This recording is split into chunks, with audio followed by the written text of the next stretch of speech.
Welcome back to the Fox Robbins Business Show. Thank you again for joining us. The idea behind Fox Robbins is to promote your very best business ideas, promote, encourage, and help you through decisions whether you are just starting a business, or if you're only thinking about starting a business, or you are starting one and you're running into some rough water and need some help or encouragement, or your business is up and running fine, but you want to make changes, important changes like expanding new markets, new products, going import, export, acquiring, a competitor, big ideas like that. Whatever you're thinking about, we're here to help you work through your very best ideas. And I'm co-host Bill Fox. The other co-host is the spellbinding, captivating, magnetic, and above all, invincible Coach Robbins. Invincible, that's me. I've always thought of myself as invincible, actually.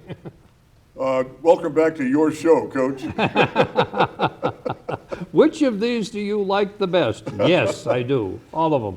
And we've been talking about ideas, in starting a business and trying to cover, the most important areas. But what we're really trying to do, instead of covering you with a whole bunch of alternatives that can be mind-boggling or confusing, we're trying to cut through the fog. That's why Coach Robbins, he has the experience and the background and the fortitude to do that, is cut through the fog. So, Coach, I'm going to ask you about the biggest mistakes that people make, when starting businesses, so-called entrepreneurs.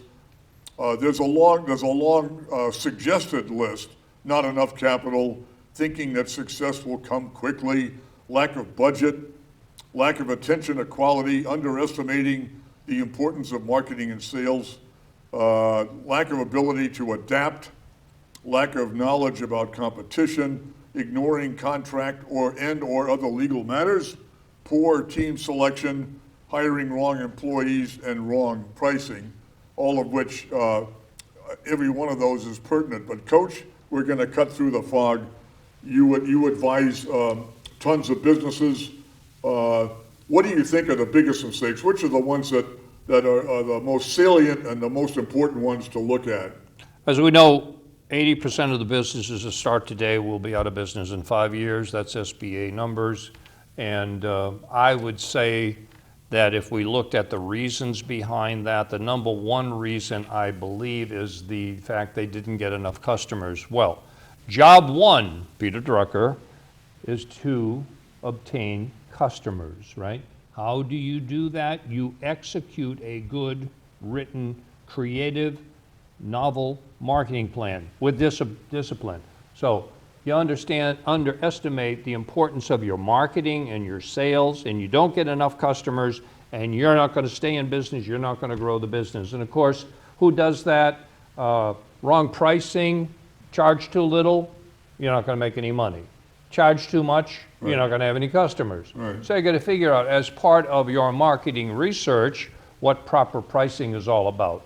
Certainly, all of these things are important. You do need a budget. You can't manage what you don't measure. Have you ever heard me say that less than 1,000 times? Being able to pivot, lack of ability to adapt. This is why, if you have a bad management team, poor team selection, if you got the wrong people on the bus, get them off the bus, get the right people on the bus, because the bus is going to come to a dead end and you're going to have to make a turn, right or left. And that's the ability to adapt, to pivot, we call it in business, to be going down a road, to have a strategic plan, and to be executing it beautifully, and see that you're on the wrong road. Your good management team's going to get you back on the right road, get you enough customers to continue to grow the business. Get the customers, keep the customers. Keeping the customers comes because you're giving them value for what they're paying you. You're not going to be the lowest price guy in the world. You may not want to be the highest price guy in the world. You need, why are they coming and giving me their money instead of my competitor? Because I've got good promotional campaign going, I've got good people, and I've got good quality products. They're all important. Right. But if you don't do your marketing right, you never get off square one. Well, that's what you said on this show and elsewhere. is find a customer. Say, you might say you're looking at the Fox Robbins Show, that's no big deal. I tell you that, finding people who say, oh, that's an interesting product, or I like that, forget it. How many people pulled out their wallet and gave you cash for that? You're going to find a customer. If you really want to know if you're wonderful, just ask your mother. Every mother's going to tell you how wonderful your idea is, honey. I think that's fabulous. Now, I don't know if somebody's actually going to buy this damn thing from you or not. Let's figure that part out. Thanks, Mom, but I got to move beyond that. If I have a coach, if I have a great idea, Yeah. suppose if I have it, how do I protect it? Are people from copying or stealing my idea? How do I protect myself? Well, I mean, obviously, if you have a product that's novel and unique and useful, you can go to the United States Patent and Trademark Office and you can, or any combination of products, and try to get a patent. And if you get a patent, generally speaking, if you get a patent perfected, you're covered for 20 years from the date they issue the patent. So you're the only one that can make these eyeglasses because you've got all the claims wrapped around this new thing that we can put on our face and now read what's in front of us. Right. So that's one way you protect your idea. Another way you can protect your trademark. You can copyright certain things. The best way to protect your idea is to create such a big brand identity for it. I mean, anybody can make Coca-Cola. I have a friend whose dad's a chemist. He makes Coca-Cola. It's Coca-Cola. He knows how to make it, okay? It tastes the same, no difference. He doesn't own the brand. He doesn't own that brand, though, okay? And so he's never going to be able to sell it, quite frankly, because brand identity is the single biggest protection. So if you have something that's difficult to protect, you better grow it quick and become the de facto brand in the thing. The answer to the question, do I need a lawyer and an accountant? Yes, you do. You don't need a lawyer a lot, but you should have a lawyer with whom you can bounce questions on, particularly human resource questions or legal questions come up. You do want to have a lawyer you know, like, and trust, but everybody needs an accountant because your accountant is going to make sure you've got the numbers every month by which you're going to measure and manage. And that would be your balance sheet, the accounting equation, assets equals liabilities plus equity, your P&L, your income statement, how much money did I make last month? And then the most important one, how much cash came in, how much cash went out, and is it plus or negative? Because I can't constantly have more gazoutas than gazintas, because I'm going to run into that brick wall I mentioned of running out of cash. And if you're out of cash, you're out of business. Speaking, I just would add on the lawyer and accountant, is kind of one of my favorite things is shop for the lawyer or accountant. Yeah. Don't say, oh, my Uncle Fred's an attorney, or my wife knows somebody. I mean, the casual. It's a product to shop for. Yeah, it's a service. Shop for, what am I talking about? A lawyer who has identifiable expertise in advising small business. Right. Not all lawyers are born equal. No, they're not. They all go through law school and then they go all off in 100 different directions. If you need a brain surgeon, you're going to go to a foot doctor, you're on the wrong end. So shop for the lawyer. Yeah. And not your favorite guy, your neighbor, your friend, your Not relative. necessarily, or could be. Or the first one you run into Right. is just have in mind to shop for one that's Right. appropriate, has the background you need. But the same for the accountant. Right. I mean, I got a guy who was the chief accountant at General Electric. Wrong guy. He doesn't know. No, he hasn't got small anything business about, experience. small business. So again, okay, I just want to make that. I understand. Yeah, and the accountant is going to be even more, very, very important person because they're going to not only put the numbers together for you, but they're going to have to help you make management decisions based on what trends they see. These are experts at watching these things. Here's where the cash is going. Here's where your sales are going. Here's how you're ready to grow. We're ready to go borrow another $1 million and add 6 locations. They help you make management decisions. Right. This domain name, that's, in the last 5, 8, 10, even 10 years, I'm losing track of time, but this domain name has come up as part of, it's the internet. It's the internet thing. It's become such an important part of starting and operating a business. Is this domain, your name? How do I get it? What's the deal there? Where do I find Well, yeah, something? this internet thing has actually come on pretty big since I first attended Bentley and did a certificate of advanced graduate study in something called Information Age Marketing in 1998. And there was this thing called the internet and this World Wide Web thing Yeah, that was WWW. really supposedly going to change the world. I guess it has. Well, we're well into it now, baby. And yeah, how do you get a domain name? You go to GoDaddy, you go to register.com, you go to a lot of different, a lot of people I know are going to GoDaddy and looking up a name.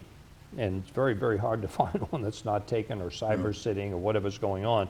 But it's very important that you get a good name for your business. And it's Actually, very just important. go on your computer and go to Google, type in, how can I get a domain name? I mean, And it'll give you GoDaddy and register and about 7 other ones, and yeah. look them over. Right. and Look them pick over, one. see which one's got a good deal for you, see what, see if your name's available, first of all. Then the thing that's become important over these last 10 years is a thing called a website. I mean, today it's commonplace. You have a website, but I said to someone the other day, I said about a website, say, I'm a business, I have a website. My comment was, so what? Yeah. I'm a wise guy, but I said, you can walk 500 miles out into the center of the Gobi Desert and a signpost and stick it in the sand and then walk back and leave that sign behind. And that's how important your website is. There's 500 million websites. Yeah. Just explain to me, how is somebody supposed to know that you're out there in the middle of the Gobi Desert? Well, in the middle of the know Gobi what- Desert, at least if somebody's out in the Gobi Desert, you're probably the only idiot with a sign out there. But what's really bad, metaphor I prefer, is to have a little sign this big Yeah. on Broadway in New York. You and about a bazillion Right, other people right. with a lot bigger signs with lights all over it. Yeah, I mean, there's a million websites. So how out do I there. get people like you to go say, oh, I'm curious about, and I go to Bill Fox's website? How do I do that? Search engine optimization. We did a few shows about it. We had Peter Carlson, a few experts in there. If I go in and I'm looking for a particular generically product, your site has to come up, and the content on your page is important. A lot of other issues, way beyond the scope of this particular show, but you better be able to be two things: findable. That's the word that I like to use. I don't even think it's a word. I gotta be able to find you without knowing your name. Right, You know, right. this ain't Cheers where everybody knows your name. Yeah. No, I don't know your name, but I've got to be able to look for something I want, and your name better come up. It doesn't come up on the first 5 or 6, listings. I ain't going to page 7 million. I think my idea is a new invention. How do I find out if someone else has the same idea? How do I do that? You go to the USPTO and do a search, generic search. I've got a new idea for this thing. I'm calling it eyeglasses, where it'll help people read, but I'm not sure if anybody else has patented the idea or if anybody else is making it. I go online. Thank you, Google. I mean, here's a name that's become a verb. I'm going to Google. And I'm going to Google the USPTO.gov, the United States Patent and Trademark Office, and I'm going to say eyeglasses, spectacles. There's an SQL, standard query language search box there, and you can do a lot of the research yourself. You don't have to hire a lawyer at $500 to do it. Yeah. You just do it yourself. Go online and say eyeglasses, spectacles, vision assistance, all kinds of, and see what you can find. It takes time, but you can do that yourself with the USPTO. Okay. What about a business plan? How long? Why? How long? What's the deal? What's your advice on business plan? Yes. You know the old mantra, if you fail to plan, you plan to fail. Of course you should be doing some planning. How long? Forever. Before you start, when you start, while you're operating it, things are going to change. Part of the plan becomes the pivot I keep talking about, that, we're going down this road, it's not working. Are we going to do the same thing and expect a different result? Well, Mr. Einstein says that's insanity. Okay, we're looking at the plan. It shouldn't be something that's stuck away after the bank gives you money. It should be a guiding light for the business. We go through the SBDC, the Small Business Development Center of Massachusetts particularly, is the only accredited using Baldrige criteria. All right? And one of the things they look at is what is the latest strategic plan for the MSBDC, and are you actually doing some of these things? Or is it sitting in a drawer someplace? No, we're working on this right now, and we had that in the plan last time. We've taken it out. We put this in the plan because we've pivoted and we're going in a different direction. And we're the only Baldrige accredited consulting group in the world.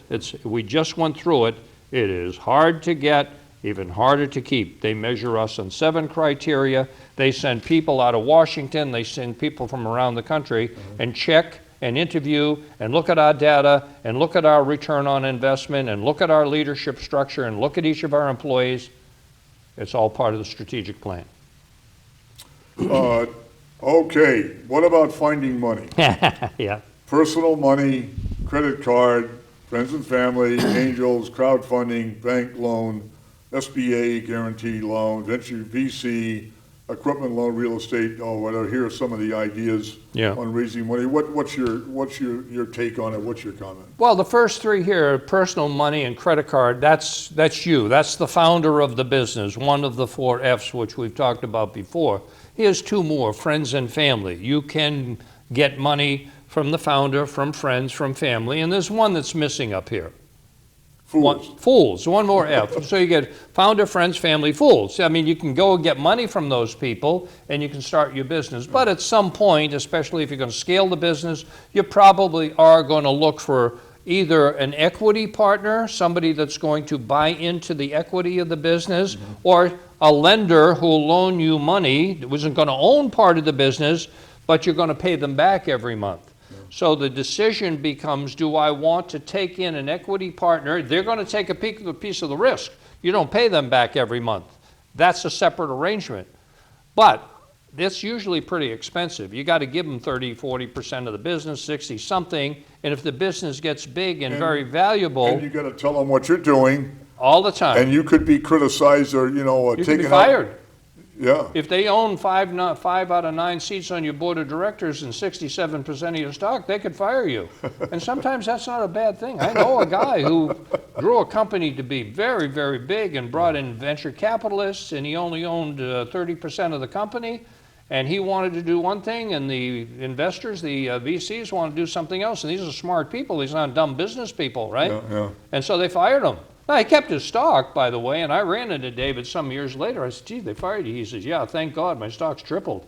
I was taking the company in the wrong direction. Thank you very much, So anyway, you got angel investors, VCs, and the new kid on the block is crowdfunding. There's a lot of places you can go online and do that. That's on the internet. That's on the internet I could name a whole bunch of those. SBA would guarantee a loan if a bank didn't want to take it, because with the SBA doesn't loan money.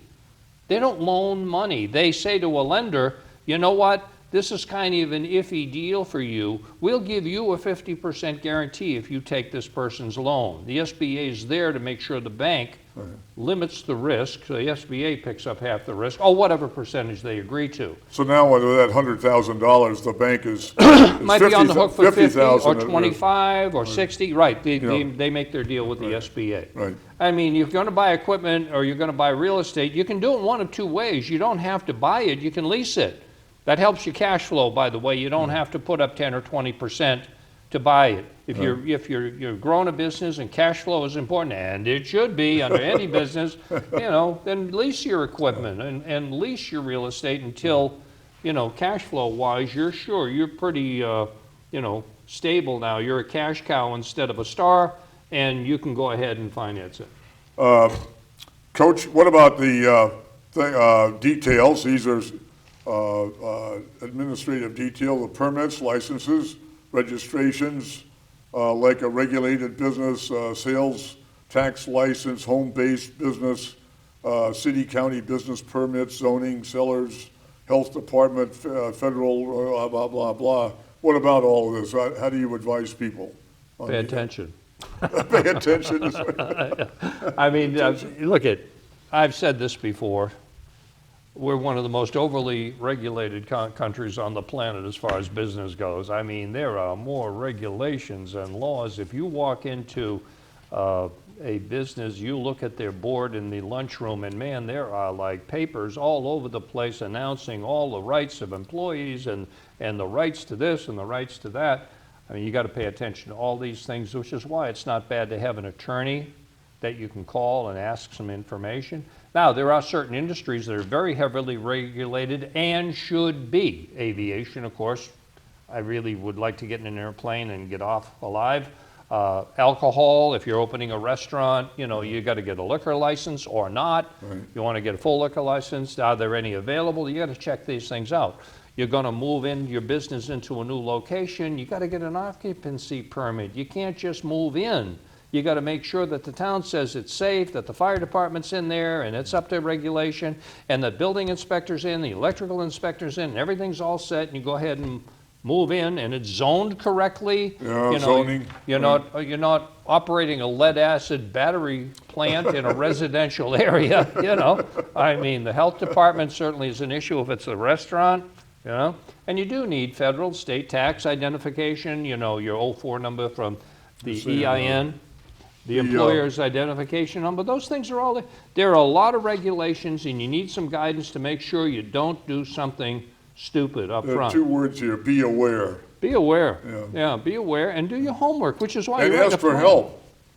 There's plenty of help. Go to SCORE, go to an SBDC. Believe me, I work with smart people.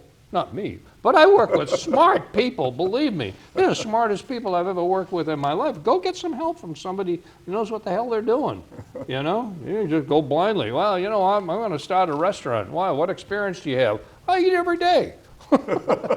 Really? No kidding. I want to work part-time. Really? You just want to work half-time. You want to start your own business. Great. It's 24 hours a day. Pick 12. I'm going to turn your attention to employees. I mean, having people in your business. What's your advice here? Making use of reference checks, for instance, employees with the right experience, employees who kind of fit the so-called culture Very of important. the Very important. of the company. Do you have an at-will letter that allows you to terminate employees? Do you know about hiring to cover your weaknesses and avoiding discrimination and so forth? So how do you advise people in this area? On all areas, every one of those is something different. Do you use reference checks? You darn right well better. Okay, you should follow up on references. As a matter of fact, not just the references they've listed. If you happen to know somebody else you could call about them, because let's face it, they ain't likely they're going to put down a bad reference, then you should do that. That's the best you can do, and sometimes you get a very good reference from somebody. I hired a woman to come to the SBDC, and I called, and they flat out told me, she's fabulous, not just good. I had a reference for an employee of mine, a company that I sold, and a competitor was going to hire one of the employees I had. And I said to that gentleman, I said, here's what you do. You hire him. If in 3 months you want to fire him, I'll return all the money you paid him. But if you keep him, you got to give me $1,000. Pretty good reference, huh? That was 15 years ago. He's still there. They wouldn't let him go for Lubner money. Yeah, you got to do the checks. They do need to have the right experience, obviously. It depends on how technical the job is. You're trying to hire somebody with experience. Culture is such an important issue. I mean, do they fit here? You know, am I comfortable? I got to work with this person every day. Am I comfortable with this person? It doesn't mean you're never going to have a little bit of turmoil, but mostly I really like working with this person. Yeah, you got to be careful how you let people go today. There are so many laws about how you actually terminate. When we hire somebody, it's written right in there. We have 6 months in which to determine whether or not without cause you can be dismissed. Because after 6 months, a lot of laws kick in. Well, it can be any termination period that you write into the contract. And that's what you're trying to do. You're trying. We said this in the first show. Right. I have strengths. I have weaknesses. Well, I don't. But most people have weaknesses. Well, where are your weaknesses? And hire somebody that can mitigate those weaknesses and bring a strength to the company. You know. Right. And Discrimination? That is just stupid.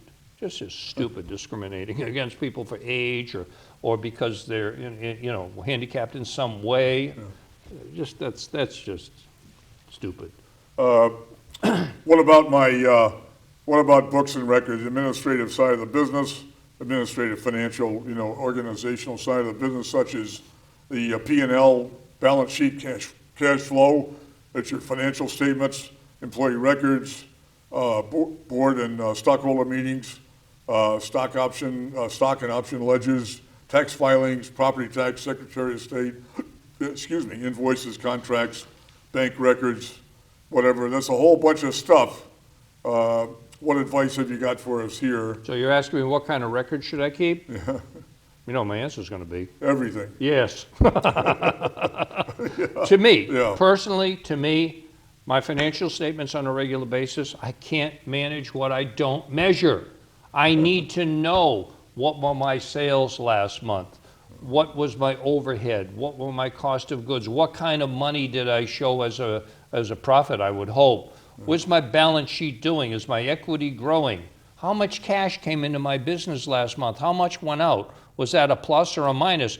But more importantly, where am I going with this business? If I'm going to continue to have negative cash flow, I'm going to have to do something about it before I run out of cash. So, those are financial statements. You can't manage your business without it. And you do need legally to keep certain records. If you have stockholder or board meetings, you got to keep all these things are recorded. And this is a properly run corporation or an LLC with most of it. Secretary of State filings, if they're not up to date, then you don't have a corporate structure that's, there. Invoices, contracts, bank records. You need to keep all this stuff. You need bookkeeping. You need proper bookkeeping. Filing. And all of the filings have to be done on time, or you're out of touch with what. All of a sudden, your corporation isn't valid if you haven't sent you $100 in every year. Right. And who's your president, who's your treasurer, and et cetera. Okay. Yeah. Well, that's a whole lot of information, Coach. Yeah. But thank you, and that helps considerably as far as I'm concerned. And thank you guys for being with us. This again is the Fox Robbins Business Show, and feel free to send any comments or questions or comments or critique. Keep it clean. Yeah, nice. Yeah. Yeah. Be nice. Send any comments you've got to foxrobbins at gmail.com. And thank you again for watching, and we will see you guys next time.